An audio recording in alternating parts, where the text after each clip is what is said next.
Good morning, Philippines. You are watching the Business Portal, your gateway to business trends and opportunities. Coming to you live on Channel 8 via Destiny Cable and Channel 1 via GSAT. I am your host, Rowena Suarez, and you can call me Ro for short. Our segment, Investment Academy, talks about the different ways to increase investment capacity, financial literacy, and awareness. Investment Academy will show Filipinos not only how to make money, but also how to create wealth. A sunny Wednesday to you, our dear viewers. Let's start the show with our Just Ask Ro portion. Okay, we have a texter with ending number 8913. Good AM, Ro. I have 3,000 to spare every month. Where can I save? Okay, well, that's good that you've already allotted and have set aside the 3,000 a month. That will actually go a long way. You have different ways of saving that. You can go through an UITF. You can actually start a mutual fund. And with a little bit more, yung 3,000, your 3,000, just wait another month for 6,000. You can also start investing in the stock market. Okay, and then again, we have a texter 6704. Good evening, I have 50,000. Can I start a business or get a passive income? How? Okay, actually 50,000, there are a lot of businesses that you can actually tap into. Small businesses though, but I cannot assure you that it will give you passive income right away. As you know, in every business, you first have to invest time and you have to invest money. Usually the ROI of businesses are 6 months to 2 years. It actually depends on what kind of product and what are product or services that you offer. If you need, actually, our time is very short to answer this. You can actually email me at justaskro@gmail.com and I can answer you. And actually, another texter, 1545, good evening. I am an OFW. I have an extra $50 to save. Is it possible? Very much. It is very possible for you to save. And that's good that you are going to be saving because, you know, as an OFW, you will not be working there all your life. So right now that you are working, you have to save that money so that in the future, your money that you're saving will be working for you. You can actually check my website, www.rowenasuarez.com. You can see how your dollars and your peso can be saved and how much yields it will make. Go to the tab of savings and investment. Then you can see approximately the amounts of the yields that will be after a certain period of time that you save. For questions, you may get in touch with us through 0917-862-7576. That's 0917-862-7576. And you can also email at justaskro@gmail.com, Twitter, just_askro. And you can also view this on YouTube. And you can also look at my website, www.rowenasuarez.com.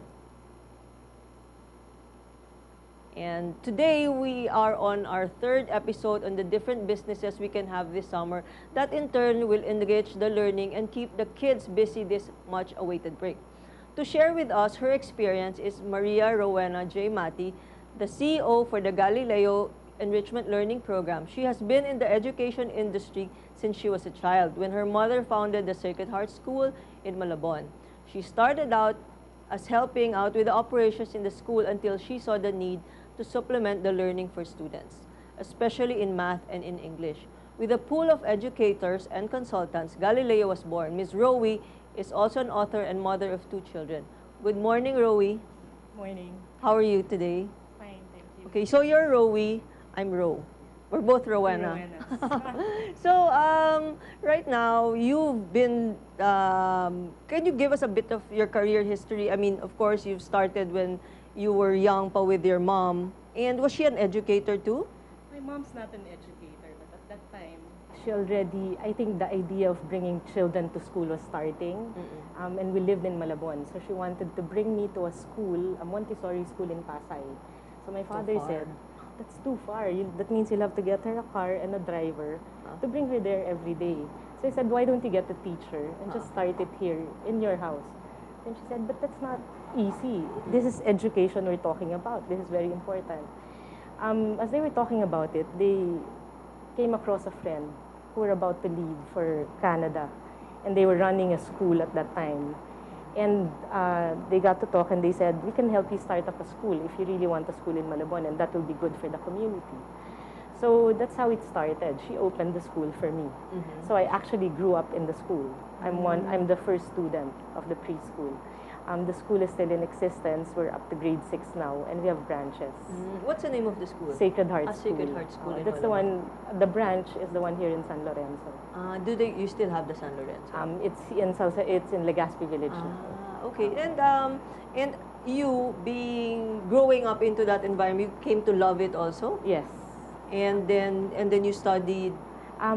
As I was growing up, my parents were both entrepreneurs. No? Yeah. So my mom put up the school. My dad was into transportation and heavy equipment. But their idea is we can decide what we want to do. But I really enjoyed working with children. So when I got to college, I decided to take up psychology and marketing. My father didn't want me to take up education because it would be too focused. If I wanted to do something else, it might be difficult. So it was psych and marketing. And then I took up a course in the States on daycare administration because at that time, we didn't have daycares in the Philippines yet. And then there I saw that they were starting enrichment programs. So my mom already had a school, but in the States at that time, aside from daycare centers, they were starting enrichment programs. So after school, children will go to another place to learn more things. And for us here in the Philippines, I thought what we needed was math and English because I myself had a very hard time in math. And I know a lot of parents get tutors when it comes to math and English.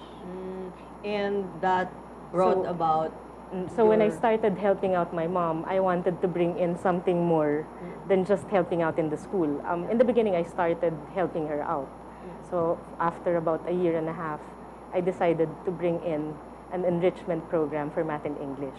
So that's how we started. And then eventually, I worked with other educators and we came up with our own. So you came up, Galileo, it's not a franchise, it's really your a brainchild here, from the Philippines, from the yes, Philippines. With math and English experts, with Filipino experts. Again, you said that you think that math and English is the one that's quite important here for the children to learn and to be really adept at, no? Why is this?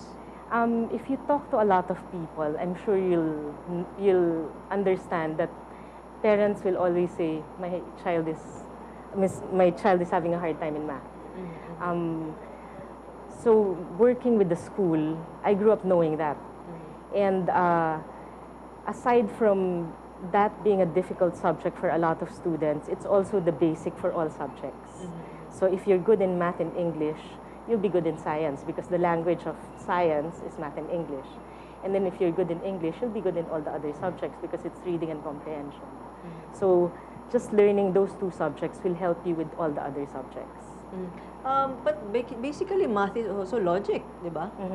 So, but I think the problem is a lot of old people, since they have a hard time with it, they think that's what they make the children feel, and the children pick it up. And it's the way it's also taught to children. Yeah. Not a lot of teachers teach it in a way that the children will understand it. Yes. But it's improving. Yeah. I think that the Filipino teachers are getting better at it, but still children still need more practice. Okay, how different is the math being taught in Galileo compared to the one in school? What happens is Galileo is actually a supplement to school math. So they go to school every day and they come to Galileo just twice a week. Galileo is a math and English program, enrichment program for children 3 to 12 years old. So they go to school every day. They come to us just twice a week. They choose 2 days, Tuesday and Thursday, Monday and Friday, depending on their availability. They stay with us for about 30 to 45 minutes. We give them different exercises, and the approach is multisensorial. So what happens is, in school, there's a curriculum that they follow. Not all children go on at the same pace. Not all children start off at the same level. So they can be in grade 1, but one can add and the other one is not so good in addition yet. So we start with the diagnostic test. So when they come to us, it doesn't matter what grade they're in, how old they are, what they're doing in school.